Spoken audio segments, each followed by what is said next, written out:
Hello friends, Arun कामोरा official में आपका स्वागत है। आइए आज हम आप लोग के सामने आए हैं एक टॉपिक लेकर जो बहुत महत्वपूर्ण और इम्पॉर्टेंट भी है ऑप्शन बाइंग के लिए। देखिए, ऑप्शन बाइंग में 95% पीपल फेल क्यों हो जाते हैं, मीन्स क्यों लूज़ मनी करते हैं, इसके बारे में हम लोग जानेंगे। आइए स्टार्ट करते हैं। देखिए, ऑप्शन बाइंग जो होता है बहुत कम समय में ज़्यादा पैसा बनाने का एक, मान लीजिए, टेक्निक है ऑप्शन बाइंग। और ऑप्शन बाइंग और ऑप्शन सेलिंग दोनों अलग अलग ही पहलू हैं। तो हम बस बात कर रहे हैं ऑप्शन बाइंग में पैसा 95% लोगों का क्यों लूज़ होता है। फ्रेंड्स, देखिए, इस मार्केट में सबको पैसा बनाना है, सबको पैसा बनाना है। सब लोग यही सोचते हैं कि अर्न मोर मनी, बट कोई प्रोसेस पे नहीं फॉलो करता है। यदि आप प्रोसेस को फॉलो करते हैं तो पैसा आपका डेफिनेटली बनेगा बिना कोई कहे। तो आइए हम लोग जानते हैं क्या ऐसी चीज़ें हैं जो 95% लोग मनी को लूज़ करते हैं। देखिए, पहला टॉपिक है ऑप्शन बाइंग में वो लोग जो बिल्कुल भी मार्केट का बिल्कुल ही नॉलेज नहीं है, वो कुछ भी नहीं जानते, बस वो ऑप्शन बाइंग करने आ जाते हैं। ये बिल्कुल गलत है, ऐसा बिल्कुल नहीं होना चाहिए। वो डायरेक्टली ही आ जाते हैं ऑप्शन बाइंग करने। तो उनको पहले इक्विटी में ट्रेड करना चाहिए। इक्विटी में करने के बाद 5-6 महीने इक्विटी में ट्रेड किए, फिर उसके बाद उनको ऑप्शन बाइंग में आना चाहिए। और ऑप्शन बाइंग में आने के बाद उनको बहुत पेशेंस रखना पड़ता है। और ऑप्शन बाइंग हमेशा जो होती है हमें क्विक मोमेंटम देती है। ऑप्शन बाइंग हमेशा क्विक डिसीजन लेने का मोमेंटम है। ऑप्शन बाइंग हमेशा मोमेंटम, जो मोमेंटम होता है, या बाइंग हो या सेलिंग हो, यदि हम पुट बाई कर रहे हैं या कॉल बाई कर रहे हैं तो दोनों के लिए हमें मोमेंटम फास्ट चाहिए होता है, जो कि ऐसा इक्विटी में नहीं है। इक्विटी में हम स्लो प्रोसेस भी है तो भी चलते हैं। पहला रीज़न फेल होने का ये है। देखिए फ्रेंड्स, पहला रीज़न यही है कि वो लोग प्रैक्टिस नहीं करते, इक्विटी में प्रैक्टिस नहीं करना चाहते, अपने कॉन्फिडेंस लेवल को बढ़ाना नहीं चाहते, वो आ जाते हैं ऑप्शन बाइंग करने। तो पहला रीज़न फेल होने का ये है। अब दूसरा, ये ऑप्शन बाइंग मान लीजिए हमें करनी ही है तो हमें पूरी नॉलेज होना चाहिए। प्राइस एक्शन के बारे में पता होना चाहिए, कैंडलस्टिक के बारे में पता होना चाहिए, सपोर्ट रेजिस्टेंस के बारे में पता होना चाहिए। ये सब कुछ ही पता होना चाहिए, तब हम ऑप्शन बाइंग करें। हमें पूरी नॉलेज होना चाहिए ऑप्शन बाइंग के बारे में। अब देखिए, दूसरी गलती क्या करते हैं बिगिनर यहाँ पे। पहली गलती मैंने आपको बता दिया। दूसरी गलती क्या करते हैं, यदि वो इक्विटी में ट्रेड कर रहे हैं तो ऑप्शन बाइंग वो करते हैं तो वो ट्रेड लेने के बाद ट्रेड को बहुत देर तक होल्ड कर लेते हैं। ट्रेड को ऑप्शन बाइंग में बिल्कुल होल्ड नहीं करना है। जैसे सपोज इसका एग्जांपल मैं आपको सामने ये बता दूं, जैसे मान लीजिए बर्फ़ है, आइसक्रीम। आइसक्रीम को हम बाहर ले लेंगे, बाहर लेके अपने हैंड में ले रखे रहेंगे। यदि हम उसे ईट भी नहीं कर रहे हैं, बस हाथ में लिए हुए हैं, तो वो हम नहीं भी ईट कर रहे हैं फिर भी वो पिघलना चालू हो जाएगा। तो ऑप्शन बाइंग भी वैसा ही है फ्रेंड्स। जैसे हम आइसक्रीम को लिए, हमें ईट करना है, इंस्टेंट ईट कर लें, उसे हम रख के होल्ड ना करें। वैसे ही बिल्कुल ऑप्शन बाइंग है। ऑप्शन बाइंग हम लिए, ट्रेड हम जैसे कोई ले लिए, सपोज करिए 45,500 का कॉल मैंने बाई किया 200 पे, तो वहाँ पे हमें ऑप्शन बाइंग में ओनली 45 या 60 मिनट हमें होल्ड करना होता है ट्रेड को, और ज़्यादा देर तक हम ट्रेड को होल्ड नहीं करते। ये रूल है, 45 to 60 minute option buying only.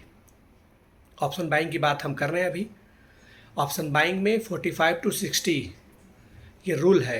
ये मान लीजिए आपने ऑप्शन बाइंग जब किया, यदि 45-60 में आपको रिजल्ट नहीं मिल रहा है, या तो आप स्टॉप लॉस काट दीजिए, या आपका टारगेट अचीव हो गया है तो आप टारगेट को ले लीजिए। ओके, जैसे मान लीजिए आपने 200 पे बाई किया, 45,200 का कॉल, 200 उसका ऑप्शन चल रहा है, आपने 200 पे बाई किया, आपने रखा है एसएल, अपना 50 पॉइंट का एसएल रखा है, आप 150 पे हम हट जाएंगे। यदि ऑप्शन बाइंग आप किए हैं, घंटा मार्केट वैसे ही रेंज बाउंड हो गई तो आपका प्रीमियम 10-20 रुपये वैसे ही कम हो जाएगा। तो आप अपने क्विक डिसीजन को लीजिए। 45 टू 60 मिनट बस होल्ड करिए, उससे ज़्यादा बिल्कुल मत होल्ड करिए फ्रेंड्स। ओके, ये दूसरा कारण है वहाँ पे ऑप्शन बाइंग में पैसा लूज़ करने का। और तीसरा कारण है कि हम ट्रेड का सेटअप नहीं प्लान करते।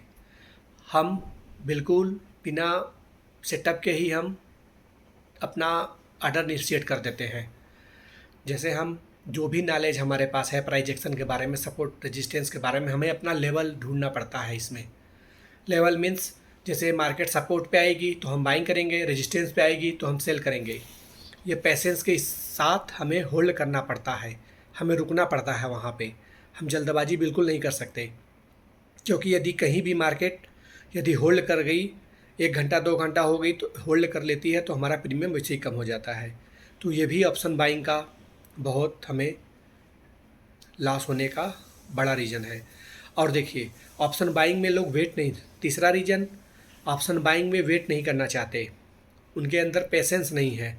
वो वेट नहीं करना चाहते हैं कि हम वेट करें, अपने लेवल का आने का इंतज़ार करें।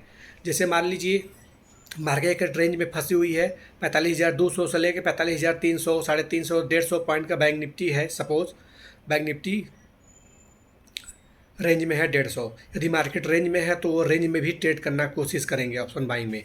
ऑप्शन बाइंग में हमेशा ब्रेकआउट या ब्रेकडाउन में ही पैसा बनता है।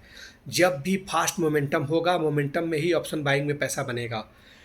आप कभी भी चार्ट उठाकर देख लीजिए ऑप्शन बाइंग में।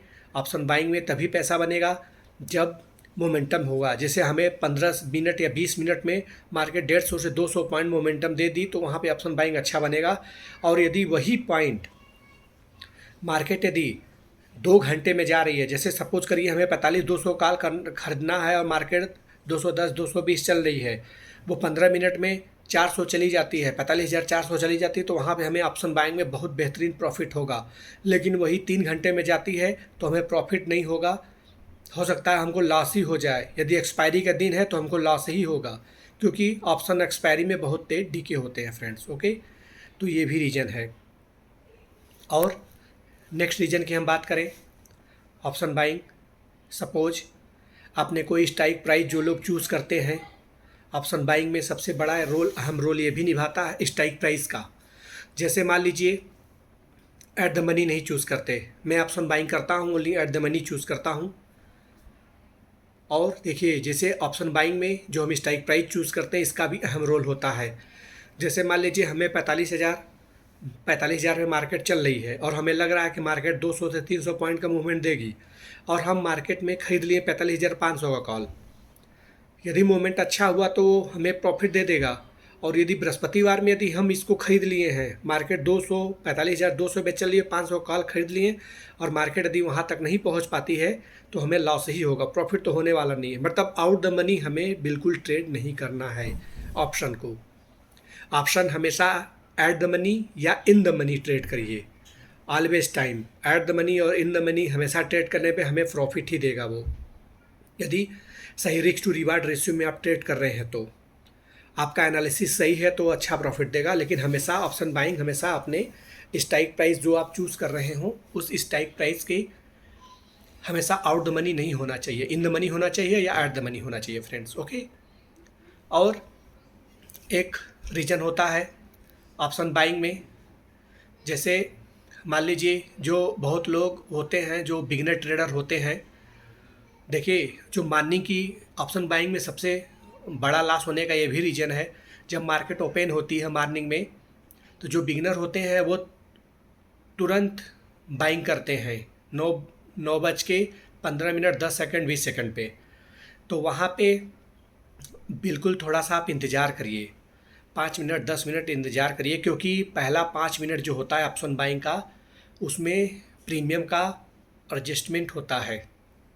प्रीमियम बहुत फास्ट मोमेंटम होता है, 50 60 70 पॉइंट का मोमेंट ऐसे यूँ हो जाएगा आपको पता भी नहीं चलेगा। तो ऑप्शन बायर जो हैं, जो बिगिनर हैं, बिगिनर ट्रेडर के लिए मैं बात कर रहा हूँ, जो एक्सपीरियंस है वो तो कभी भी बाई कर सकते हैं, उनको पास इतना एक्सपीरियंस आ जाता है। जो बिगिनर होते हैं उनको शुरुआती में ऑप्शन बाइंग जो मॉर्निंग का होता है उसमें तो करना ही नहीं चाहिए। उनको जब मार्केट शांत होती है या जब कोई एक मार्केट में मोमेंटम आने वाला होता है या कोई प्राइजेक्शन का सेटअप बनता है तब उस पर ट्रेड करना चाहिए, मॉर्निंग में तो बिल्कुल नहीं करना चाहिए फ्रेंड्स। ओके, ये हमारे कुछ टॉपिक्स हैं जो एक ऑप्शन बायर को नहीं करना चाहिए, क्योंकि ऑप्शन बायर हमेशा लॉस में ही रहेगा फ्रेंड्स। और देखिए, एक और रूल है, जैसे आप रूल कर लीजिए या इसको डिसिप्लिन कह लीजिए, जो ऑप्शन बाइंग होती है हमेशा पोजीशन साइज हमेशा आपकी सही होनी चाहिए। पोजीशन साइज भी आप मैनेज नहीं करेंगे ऑप्शन बाइंग में, जैसे कभी आप 100 क्वांटिटी ट्रेड कर रहे हैं, कभी 200 क्वांटिटी ट्रेड कर रहे हैं, तो आपको हमेशा फियर देता रहेगा। तो आप पोजीशन साइज पे भी ध्यान दीजिए अपने, क्योंकि हम कितना क्वांटिटी ट्रेड कर रहे हैं। जैसे आप रोज़ बैंक निफ्टी में 15 क्वांटिटी ट्रेड कर रहे हैं तो ऑप्शन बाइंग में कोई आपको डर नहीं लगेगा, आपको 500 या 600 का लॉस हो जाएगा तो आपको डर नहीं लगेगा। लेकिन वही आप 100 क्वांटिटी ट्रेड कर लेते हैं या 200 क्वांटिटी ट्रेड कर लेंगे आप, तो आपको क्या होगा, फियर 10 पॉइंट मार्केट ऊपर नीचे करेगी तो आपको डर लगेगा। ऑप्शन बाइंग का ये भी अहम रोल निभाता है फ्रेंड्स। तो इन सब बातों को ध्यान रखिए ऑप्शन बाइंग में तो प्रॉब्लम नहीं आएगी आप लोगों को। ऑप्शन बाइंग में ये समझ लीजिए, जब भी कोई हमें ऑप्शन बाइंग करना है तो हमें फास्ट मोमेंटम देखना पड़ता है। जब भी हम वो 100 ही पॉइंट का मोमेंटम हो, 70 पॉइंट का ही मोमेंटम क्यों ना हो, लेकिन हमेशा मोमेंटम को पकड़िए आप। आपको बस इतना मालूम होना चाहिए कि 80 पॉइंट का मोमेंटम यहाँ फास्ट होगा, फास्ट मोमेंटम यहाँ पे होगा 80 से 100 पॉइंट का। 80 से 100 पॉइंट का मोमेंटम यदि आपको 5 से 10 मिनट मिल जाता है तो आपका प्रीमियम 30, 40, 50 पॉइंट अब बढ़ जाएगा, और वही 2-3 घंटे में होता है तो वो प्रीमियम जल्दी नहीं बढ़ता है फ्रेंड्स। ओके, तो ये ऑप्शन बाइंग के बारे में है। 95% लोग यहाँ ऑप्शन बाइंग में पैसे लूज़ करते हैं, क्योंकि वो इन सब बातों पे ध्यान नहीं देते हैं। और जो भी आप कुछ भी करते हैं ऑप्शन बाइंग में, जो भी स्ट्रेटजी यूज़ करते हों, चाहे EMA पे यूज़ करिए या बोलिंजर बैंड पे यूज़ करिए या RSI लगा के यूज़ करिए या प्राइजेक्शन पे यूज़ करिए या कैंडलस्टिक पे यूज़ करिए, जो भी आप अपनी स्ट्रेटजी लगाते हैं ऑप्शन बाइंग में, हमेशा कोई भी स्ट्रेटजी बार बार चेंज मत करिए। आप ये ऑप्शन बाइंग कर रहे हैं या इंट्राडे कर रहे हैं या आप इक्विटी में भी कर रहे हैं, तो भी ये कोई भी स्ट्रेटजी आप बार बार चेंज मत करिए। आप उसी स्ट्रेटजी को फॉलो करिए जिस पे आप काम कर रहे हैं। एक दिन एसएल होगा, 2 दिन एसएल होगा, 3 दिन एसएल होगा, लेकिन हमेशा स्ट्रेटजी चेंज करने पे आपका माइंडसेट ख़राब हो जाएगा। अपने माइंडसेट को और अपने व्हील पावर को स्ट्रॉन्ग करिए। ये स्ट्रॉन्ग कैसे होंगे? क्वांटिटी, पोजीशन साइज, बिगनर हमेशा स्टार्टिंग में हमेशा आपका पोजीशन साइज बिल्कुल लो होना चाहिए। जब कॉन्फिडेंस आ जाए तब आप पोजीशन साइज को बढ़ाइए। तो ये थी फ्रेंड्स ऑप्शन बाइंग के बारे में। तो अब हम नेक्स्ट वीडियो में आपके सामने कुछ नए टॉपिक के साथ आएंगे। तो मैं आज ऑप्शन बाइंग में के बारे में बताया कि 95% यहाँ पे पैसे लूज़ क्यों करते हैं लोग। तो यही कुछ कारण है जो लूज़ करते हैं।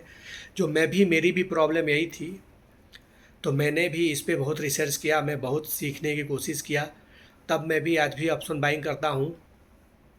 मैं भी ज़्यादा क्वांटिटी अभी भी ट्रेड नहीं करता, कम भी क्वांटिटी मेरे भी हैं, लेकिन इससे बाहर आने के लिए बहुत स्किल डेवलप करना पड़ता है, बहुत आपको शार्प होना पड़ेगा। ऑप्शन बाइंग में फास्ट मोमेंटम, इंट्राडे के लिए फास्ट मोमेंटम के बारे में सोचना होगा, आपको बिल्कुल स्ट्रेट फॉरवर्ड होना पड़ेगा। जो भी मोमेंटम मिलेगा हम उतना में लेके हट जाएंगे। और ऑप्शन बाइंग में आप जैसे कभी भी ऑप्शन बाइंग कर रहे हैं, देखिए एक और रीज़न होता है लॉस होने का। जैसे मान लीजिए आप ऑप्शन बाइंग किए, आपने कोई 100 रुपये का प्रीमियम आपने उठा लिया और आपको 30-40 रुपये मिल रहे हैं उस प्रीमियम में। 100 रुपये का प्रीमियम आपका 150 मान लीजिए हो गया, या 160-170 चला गया, तो आप उसको ट्रेल कर सकते हैं। लेकिन ऐसा नहीं है कि वो डबल हो जाएगा, डबल भी होता है, लेकिन आपको ट्रेल करते हुए चलना पड़ेगा। यदि मार्केट हमारी अगेंस्ट जाती है तो हमें बिग लॉस ना हो पाए, तो आप ट्रेल भी कर सकते हैं। लोग ट्रेल भी नहीं करते, ट्रेल करते रहिए, तो इसमें भी आपको प्रॉफिट ही होगा फ्रेंड्स। ऑप्शन बाइंग हमेशा ट्रेल करते रहिए, और वो भी मोमेंटम मिले तब ट्रेल के लिए। तो नहीं 70-80 पॉइंट या 150-200 पॉइंट की मोमेंटम फास्ट यदि मिल जाती है तो उसी जगह आप अपने को प्रॉफिट बुक कर लीजिए। क्योंकि ऑप्शन बाइंग में जहाँ भी कंसोलिडेशन जोन में या कोई रेंज में मार्केट फंसती है, आपका प्रीमियम बिल्कुल गलने लगेगा। तो ये के पॉइंट याद रखिए ऑप्शन बाइंग के लिए, कि आपको एक बार एंट्री ऑप्शन बाइंग में कर लेते हैं तो आपने 1000 का लॉस सोचा है, यदि मार्केट 5 मिनट में आपको 1000 का लॉस आप सोच रहे हैं, यदि मार्केट आपको 5 मिनट में यदि 1500, 200, 2000 भी दे रही है उस ट्रेड में, तो आप वहाँ पे प्रॉफिट बुक कर लीजिए। या आपको बहुत लगता है कि मार्केट अभी और ऊपर जाएगी, तो वहाँ पे आप ट्रेलिंग स्टार्ट करिए। जहाँ पे आप बाइंग किए हैं वहाँ का ऐसा लगा दीजिए, ताकि आपका मतलब लॉस ना हो पाए उस ट्रेड में। ओके, तो ये थे फ्रेंड्स ऑप्शन बाइंग के बारे में। ऑप्शन बाइंग में जो मैं फॉलो करता हूँ, और रूल, डिसिप्लिन, ये सब को तो बिल्कुल फॉलो करिए, इससे बहुत बेनिफिट मिलता है। देखिए, मैं क्विक रिवीजन कर देता हूँ एक बार फिर से, कि ऑप्शन बाइंग हमेशा फास्ट मोमेंटम देती है। आपको पोजीशन साइजिंग पे ध्यान देना है, कम क्वांटिटी यूज करिए, बिगिनर जो उनको डर लगता है, और पोजीशन को ज़्यादा देर तक होल्ड मत करिए। जितना हो सके जल्दी से जल्दी, आप लॉस में यदि चल रहे हैं तो बिल्कुल ही होल्ड मत करिए, लास्ट को तुरंत कट करिए पोजीशन को, जितना आपने लास्ट सोचा है। यदि आप प्रॉफिट में हैं तो कुछ देर आप होल्ड करिए, और जहां देखिए कि मार्केट का मोमेंटम यहाँ खत्म हो रहा है, उसी जगह प्रॉफिट बुक कर लीजिए। ये है ऑप्शन बाइंग के पॉइंट्स फ्रेंड्स। तो ऐसी वीडियो पाने के लिए हमारे चैनल को शेयर एंड सब्सक्राइब करिए फ्रेंड्स। मिलते हैं नेक्स्ट वीडियो में। धन्यवाद।